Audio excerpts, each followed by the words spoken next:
Je zit in de klas en je bent niet zo goed in het rekenen. Juf of meester heeft iets uitgelegd en je begrijpt het niet direct. Dat kan aan jezelf liggen, dat kan aan een stoornis liggen, dat kan overal aan liggen. Kan aan het boek liggen, kan aan een vraag liggen, kan ook aan de meester of de juf zelf liggen. Maar je hebt het niet in één keer gepakt. En je pakt het heel vaak niet zo makkelijk. In Nederland hebben we dan bedacht van, nou weet je wat, dan ga jij in een apart groepje zitten. En dan ga je met andere kinderen die het ook niet zo goed kunnen, dan krijg je extra les. Dus apart van de groep. Andersom is ook waar. Stel je voor je pakt direct wat de meester of juf je uitlegt. Misschien heb je een meester of juf wel helemaal niet nodig. Ook dan mag je in Nederland apart zitten. Dus we maken kinderen bijzonder eenzaam in wat ze niet kunnen. En we maken ze ook erg eenzaam in wat ze wel kunnen. Als je namelijk heel goed bent in rekenen, mag je nog meer rekenen. En als je niet goed bent in rekenen, mag je nog meer rekenen. Schiet mij maar lekker.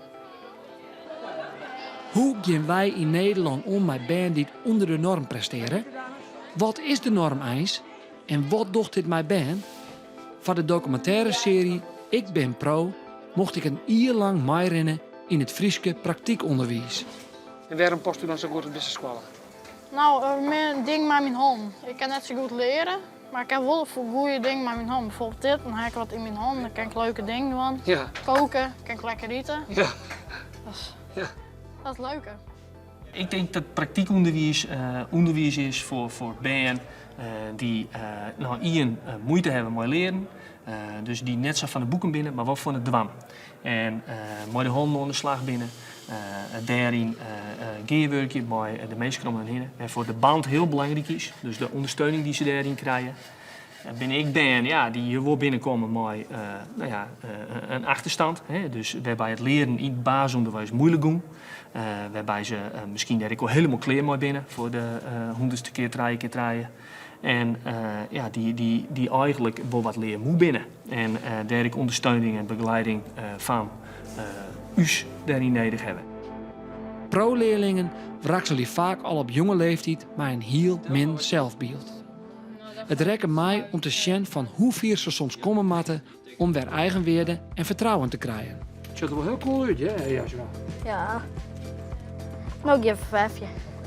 Ja, als je in je school verster is in leren. En de rest die werkt net oud. En dat is niet één keer, maar dat is elke dag eigenlijk op na. Ja, dat doet natuurlijk wat mooier. Dus dat jouwt je een negatief zelfbeeld. Ja, dus dat ken wel. Dat die ben ik negatief hoe zichzelf binnen zie je komen. Dus het is ik belangrijk om ze te leren zien van oké, misschien kerst dan net zo heel goed rekenen, maar de kerst wel degelijk een kostien kan timmeren. Of de kerst wel degelijk een heftruck besturen.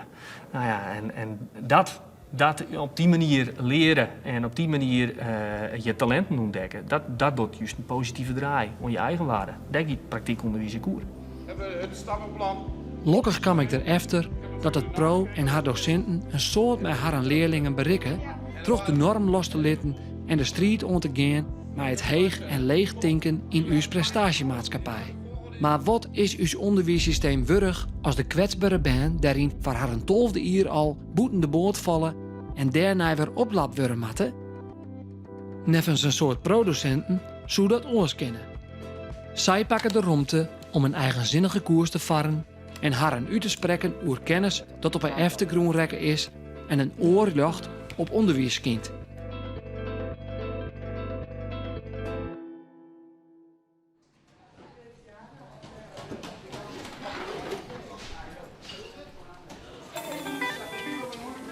Hey, Troy! Hey. Goedemorgen! Ja. Hoe is het, jongen? Ik ben Reinhard. Ja. Mag ik vandaag met jou mee? Ja. Nou, cool man. Wat zit erin, kleintje? Gel, 2 binnenbanden en tekenen. Ja, dat is wel nodig natuurlijk. Ja. En gel vooral zien we wel. Ja. Ben je een beetje ijdel? Half, beetje. Voor de meisjes, hè? Ja, zeker. Nou, jas erin of niet? Ja. Oké. En wat hebben we nu? De les van meneer Sleur. Oké, nou, let's go. Ik heb hier 1 liter benzine. Hoeveel kilometer kun jij rijden met 1? 3, Oké, dan krijg je er nog eentje bij. Hoeveel kilometer kun je nu rijden? 6. Ga je dat 10 keer doen? En nu, 3 liter. 3. Dus minder. Met 2 liter kon je 6, met 3 liter kun je opeens 3 minder. keer 3. 9. Hey, hij zegt 3 keer 3. Oh, doen we nog een keer. Nog 1 keer 3 erbij. 12. Hey. Ja, goed. Dus er zitten stappen van 3 in. Ja. Als ik nou alles uit je handen. Laat maar vallen. 1 liter is 3 kilometer. Dan geef ik je 10. Wauw. Ja. Hey, Ik had het goed. Speel. 30. Dat is het goede antwoord. Dus met 10 liter. Ik werk sinds 2003 in het praktijkonderwijs. Het praktijkonderwijs heeft me eigenlijk direct getrokken omdat ik daar toch wel mocht werken met kinderen die, nou ja, hoegenaamd dan ook wat buiten de boot vielen. Dat is ook wat ik direct in het begin ook veelvuldig tegenkwam. Ik geef veel les in klas 1. Dus ik ontvang de kinderen wanneer ze net van de basisschool komen. En we komen eigenlijk heel vaak kinderen tegen die, nou, ondanks de goede bedoelingen van een basisschool, toch wel wat beschadigd of teleurgesteld in onderwijs bij mij in de klas komen zitten. De kinderen die gaan er natuurlijk vanuit, onderwijs maakt je beter in alles wat je doet, in alles wat je aangeboden krijgt. En toch is het op een of andere manier mogelijk om daar een heel slecht gevoel als kind bij te krijgen. Die kinderen die hebben jarenlang soms gevoeld niet volgens de norm te presteren en daar heel veel verdriet of last van of een heel laag zelfbeeld van gekregen. Ik weet dat ik niet voldoe. En dat doet natuurlijk pijn. En er zit een hele emotionele laag in het schoolwerk. Wat eigenlijk de bedoeling helemaal niet is. Want een som is gewoon een som. En hij is goed of hij is fout. En alle mensen maken fouten. Maar deze kinderen hebben zo'n vervelende ervaring opgedaan in het onderwijs. Omdat ze fouten maken. Ja. En die kinderen, die komen toch echt beschadigd in je klas zitten. Hey Troy. Ja. Hoe lang zit je nou hier op school? Bijna een jaar. Oké. En kun je dan ook een verschil zien tussen een jaar geleden en nu? Ja, ik heb hier sowieso ook veel meer vrienden dan op mijn vorige school. En hier wordt niet zoveel gepest omdat we bijna allemaal hetzelfde probleem hebben, zeg maar. Ja.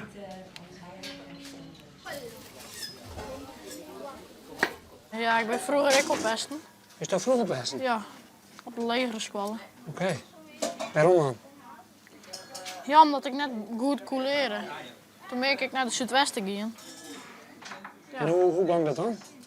Ja, ik kwam squallen. Toen werd er nog niks aan de hand in de les. Dan verluisterde bijvoorbeeld in van ja, we staan terugwerken. En hij wist wel dat ik het net kon doen. Oké. En dan ging ze op het plein en gingen ze me uitschelden. Zo.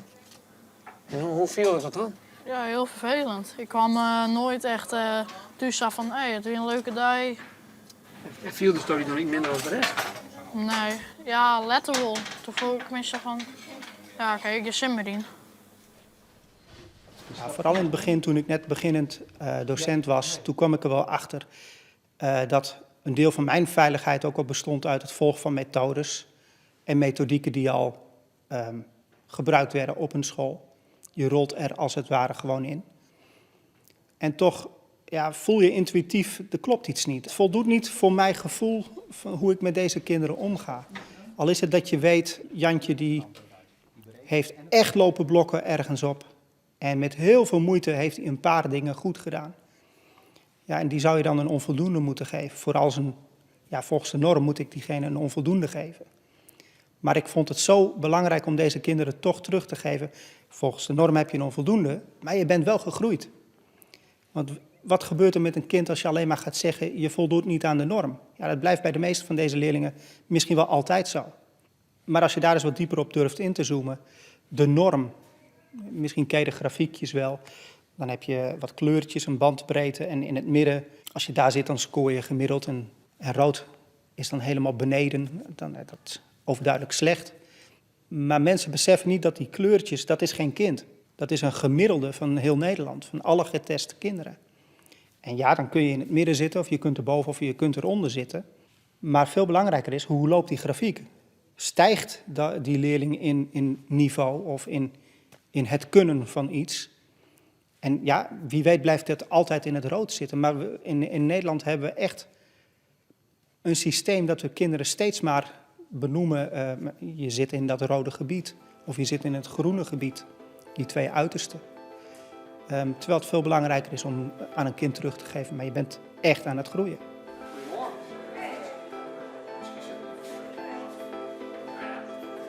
En wat zijn de jukbeenderen? Hier toch? Waar zitten die jukbeenderen? Ja. En hoe kun je die het beste vinden? Zocht toch een soort ben met een negatief zelfbeeld? Ja, hier op Squallen wel, ja. Toch wel een hele protte band die net heel positief over hunzelf denken. En hoe kan dat? Ja, dat wist ik dat maar. Ik had dat, zodat wel in mijn eigen coachgroep, maar ik gewoon bij oren leerlingen dat ze toch wel heel negatief over hunzelf denken. In eerste instantie hoe het onderwijs dat ze hier zitten, dat ze zien lauwer op een bogenman of weet ik het zitten. Ja. Dus ze vielen hunzelf dom. Ik vind het soms wel zorgelijk. Ik vind hem wel dat er best wel vaak bij binnen die zeggen van ja, dat kan ik toch niet. Dus dan is hij in de weerstand of weet ik het. Want ja, het is natuurlijk lastig om te falen. Dan wordt het weer bevestigd, is maar dat ze het net kennen. Terwijl als ze het doggen en het gaat goed, dan zie je gewoon dat ze groeien. Dus die succeservaringen die ben ik wel heel erg belangrijk voor ze. Ja, en wat kun je daar als docent omwandelen? Ja, positief coachen, denk ik. Dus benoemen wat ze goed doen. Want de leerling doet altijd wat goed. En iedereen heeft zijn eigen verhaal. We leven nu in de coronatijd.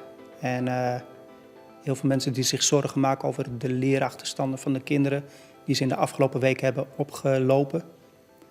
Terwijl als je vanuit de ontwikkeling van een kind kijkt, ze zitten in dezelfde bizarre situatie als jij en ik. En ze moeten omgaan met een wereld die verlangt dat je nu opeens heel flexibel bent. Ze doen dingen die ze normaal nooit deden. Ja, dan vind ik het wel heel erg vreemd om te zeggen dat iemand een leerachterstand heeft. Want met wie heb je hem dan vergeleken? Met de broer, met de zus, met Pietje van hiernaast? Of met alle andere kinderen uit je klas? Leerachterstand ten opzichte van wie dan? Ja, en dat doen we dan ook nog niet eens ten opzichte van echt letterlijk iemand, maar ten opzichte van het gemiddelde. Dus we vergelijken kinderen met iets wat niet bestaat, namelijk het gemiddelde kind. Welke discussie ik wel met een kind durf aan te gaan is van jij haalt je potentieel nu niet. Maar dat is iets anders dan zeggen van jij hebt een leerachterstand opgelopen. Hoe spreek je dit uit? Als je een decimaal getal hebt. Dit? Ja? Weet ik niet. 0,8 en dan die 8 heeft de waarde? Van 10. Nee, van 18e. Van 18e.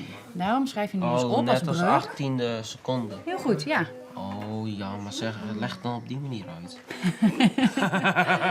Ik was even aan het zoeken hoe jij dit... 18e seconde. Nou, inderdaad. Als Max dus heel hard aan het gassen is op zondag, dan heeft hij... En hij komt dit tekort. Ik geloofde al heel diep van binnen, intuïtief, alle kinderen kunnen zich ontwikkelen. Allemaal. Ook de kinderen die we wat opgegeven hebben of waarvan sommige docenten misschien wel zeggen, hier is niks mee aan te vangen. En toen ben ik op zoek gegaan van, hoe kan ik hier nou voldoende kennis over krijgen, zodat ik deze kinderen mag en beter kan helpen. Vind je dit leuk werk? Mwah, net het leukste. Net Wel leukste. leukere vakken op school. Maar wat was letter dan werk? Iets met Politieman. machines? Politieman. Politieman. Politieman? Ja, Serieus? ja. Ik me al een hele lange tijd leuk. Boetes dus schreeuwen. Ja. Misdaad bestrijden. De misdaad bestrijden. Hij kwam al vrij vlot terecht bij Stichting Stipco in Bodegraven. Floor van Loo en Emiel van Doorn die zijn daar vooral degene die de lessen verzorgen. En zij leren mij eigenlijk een kijk op onderwijs, maar ook een mensbeeld kennen waarvan ik dacht van maar dit zit als een gegoten jas. Dit klopt met wat ik voel en dit klopt ook met wat ik zie bij kinderen, vooral met onze kinderen. En zij leren me al vrij vlot van heb alsjeblieft het ongelooflijke vertrouwen in kinderen dat ze stappen gaan zetten. En dat de groei van kinderen onbeperkt is. Ik wil niet zeggen dat je helikopterpiloot kunt worden, maar ik ga zeker niet zeggen dat het je niet lukt. Maar kiest u dan vanuit de praktijk, squallen, terugstromen naar het politieman? Ja. Dan ga ik eerst naar de Friese Poort. Dan ga ik daar mijn mbo terug. Of nog hoger. Zou ik nog kennen, had ik goed mijn best gedaan. Maar ja, dan kan je naar de Friese Poort en dan kan je verder naar de politieschool. Hey, en denk je dat het lukken gaat? Ja, praktiekonderwijs is net gelijk als je dom bent. Ik is heel slim wezen, maar dan met die hand. Ja, dat is ik zo. Nou, volgens mij is de les voorbij, Jits. Ja, kom weer naar de klas. Bedankt, jongen. Ik had nog iemand bij Jits op paard geweest. En hij vertelde mij dat hij heel graag politieagent wilde worden. Hoe reëel is het dat hij, wilst hij op deze school zit, toch uiteindelijk politieagent willen kennen? Ja, dat is heel moeilijk. Ja, moeilijk in de zin van, voor mij nou, om een antwoord te geven. Ik vind het heel belangrijk dat een band een doel heeft, dat hij passie heeft, dat hij ervoor giert. En dat je die motor onzet. En dan kan iemand soms tot grote heegten stijgen. Ja, die zou je nodig om te zien van, hey, waar zit de rek en waar zit de belemmering. Maar ja, is zo'n droom en zo'n doel altijd even realistisch?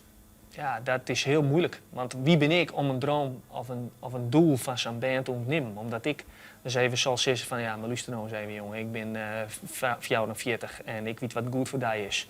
En dat kiest toch net heljen. Dat werkt het net. En met zo'n droom kan je ook in de kracht zetten. Precies. Dus het is zo'n us is juist de kunde en de tact om die droom te beroeken en in de kracht te zetten. En te zien hoe je die daarin kan reiken. Maar wel de goede gesprekken om te gaan. Ja, dat is eigenlijk pedagogiek. Dit is de essentie van pedagogiek. En dat is net dat alle ontwikkeling maar goed is. Maar dat is wel het lef en de durf hebben om zijn gesprek om te gaan. Zijn gesprek waar het erom gaat. Kan hij dat heljen? En hoe gaat dat dan op die stage? En wat heeft hij dan nodig om dat eventueel wat te heljen? En kunnen we iets ombouwen via een orenwaai? Dat hij dat dan toch wel helpt of net? Wat kunnen we daarvoor bedenken? En als dat ik te geren, dat is denk ik misschien ik wel... Het is mooi, ik wil de essentie van praktiekonderwijs in die zin. Als dat te geren in kerst opgaan, dan krijg je echt verbinding met zo'n band. En dan kerst in die verbinding ziek je naar en waar ligt de coachbaarheid. Maar wat funest is iemand zijn droom te ontnemen. Dat is desastreus. Mediërend leren heb ik bij Stipco leren kennen als een hele liefdevolle interactievorm, waarbij je verschillende manieren van interactie hebt met je cliënt, met kinderen, met mensen. Je bent eigenlijk degene die tussen de lesstof van het kind in staat en het kind zelf. De doorgever. Of, hoe zeg je dat? De spreekwoordelijke hand die uitsteekt en het kind mag die hand aanpakken. Ik trek je niet de brug over, maar het is de bedoeling dat we misschien wel samen gaan waar het jou niet alleen lukt. En er zit een intentie in die heel liefdevol is, of heel waardevol is naar andere mensen toe.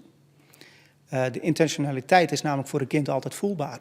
Als ik voor mijn klas ga staan en ik ga een of ander lesje afdraaien met de intentie dat jij een goed cijfer haalt, ja, de kinderen in het praktijkonderwijs prikken je direct doorheen. Die voelen, jij bent niet echt, je doet maar wat.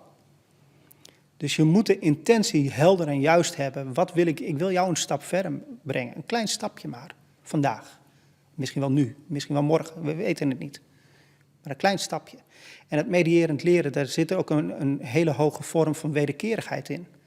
Als je kinderen het vertrouwen geeft en je intentie laat spreken, gewoon ook echt uitspreekt. Ik verwacht echt van jou dat jij en ik een mooie stap gaan zetten. Nou, moet je kijken wat je daarvoor terugkrijgt. En het uitleggen aan kinderen dat alles wat ze in mijn klas doen, dat ik eigenlijk de opdrachtgever, ik ben eigenlijk de opdrachtgever van elke gemaakte fout in mijn klas. En dat ik daar ook verantwoordelijkheid voor durf te nemen. Alles wat een kind fout doet in mijn klas, daar ben ik gewoon bij. En dat voelt veilig voor het kind, want het is niet erg dat je iets verkeerd doet. Het doel is wel dat het goed gaat. Maar als het fout gaat, ja, ik laat je niet vallen. We slaan het ook niet over. We gaan het echt aanpakken. En dat mediërend leren, dat is echt jezelf tussen de lesstof en het kind inplaatsen. Ten behoeve van het kind.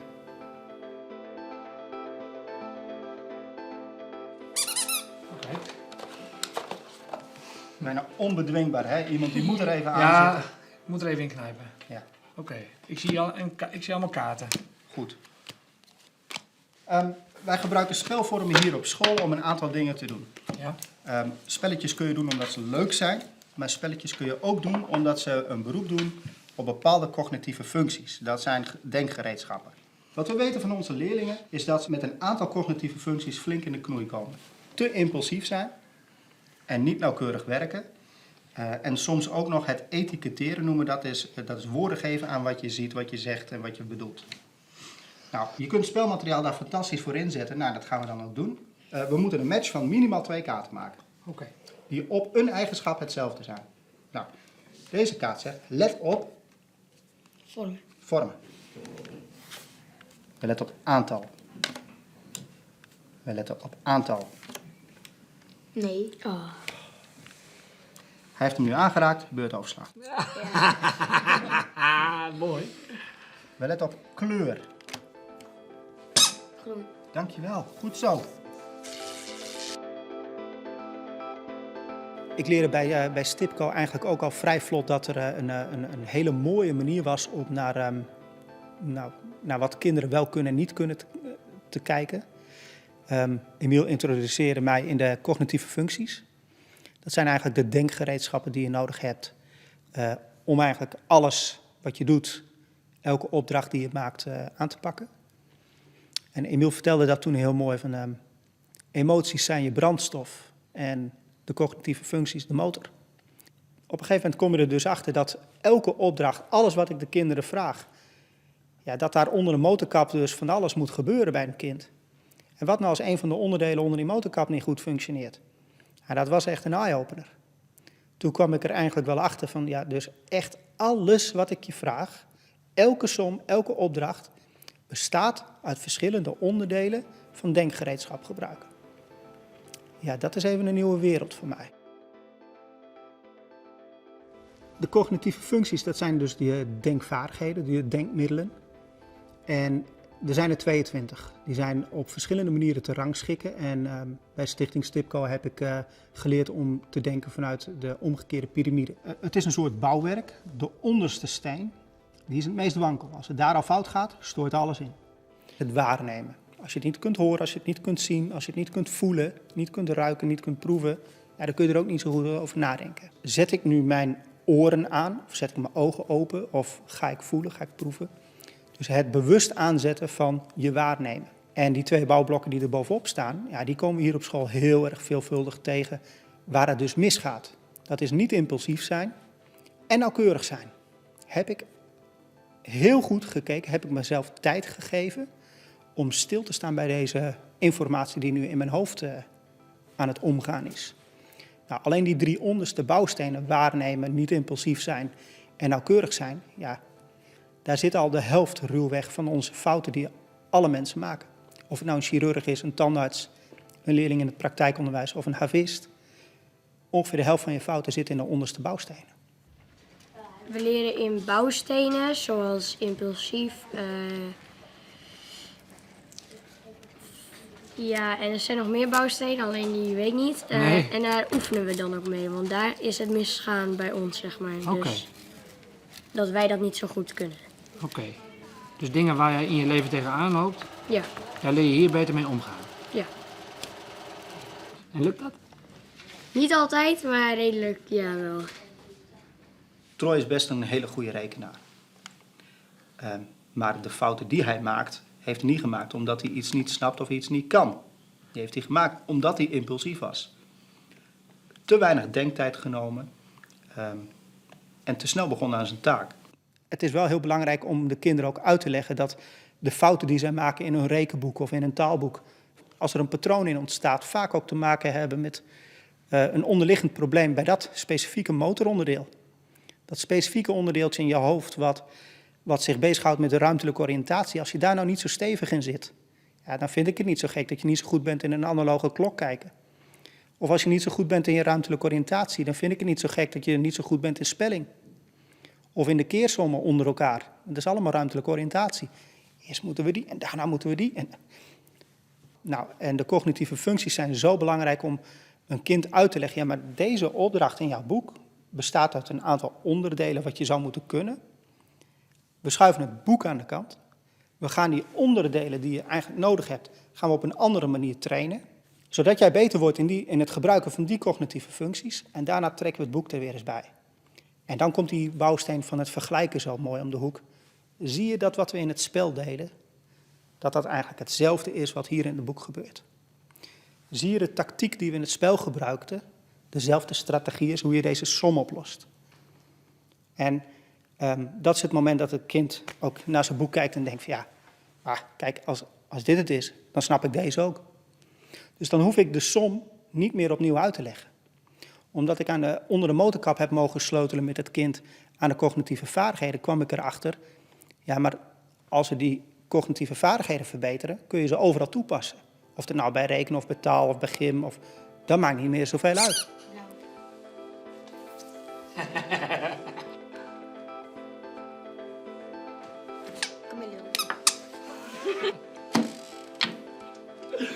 Nou, laatste kaart. Ja, die is er toch nooit. De grondleggers van ons onderwijs, de onderwijspsychologen van vroeger, die hebben eigenlijk 3 pijlers gehad. Pedagogiek, didactiek en ontwikkeling. Die ontwikkeling, die hebben we de gemakshalve een beetje uitgelaten in ons onderwijssysteem, omdat die zo slecht verkoopt. Daar kun je geen methode op schrijven. Leerwerk wel. Daar kunnen we nog toetsen aan koppelen, een volgsysteem op koppelen. Daar kunnen we alles op doen. Dus dan moet je wel de kennis hebben dat Nederland een ontzettend commercieel onderwijssysteem is. Waarbij pedagogiek, didactiek goed te verkopen is en ontwikkeling een stuk minder. Dus die zijn we in de loop der tijd ook gewoon kwijtgeraakt. Je maakt een toets die hoort bij een methode en iemand scoort volgens het correctiemodel voldoende of onvoldoende. En we stellen ons niet de vraag van ja, maar wat was dan de kwaliteit van de lesgever? Wat was de kwaliteit van de interactie met het kind? Welk kind heb je eigenlijk voor je? Ja, en dat mediërend leren en de cognitieve functies en je afvragen van wat vraag ik nou eigenlijk van dit kind? Ja, dat is natuurlijk slecht te vangen in een boek. Maar ergens als ik met meesters en juffen praat op een verjaardag, we voelen we intuïtief, ja, eigenlijk zou ik dit kunnen betekenen voor dat kind. Ja, en dat is toch wel iets waarvan ik zeg van ja, kijk dan eens naar het mediërend leren. Dat geeft je zoveel koninklijke handvaten om van iets wat een kind nog helemaal niet kan, toch eens aan te pakken, los van de emotie die het kind erbij heeft. Kom maar mee, met wat je ook moeilijk vindt.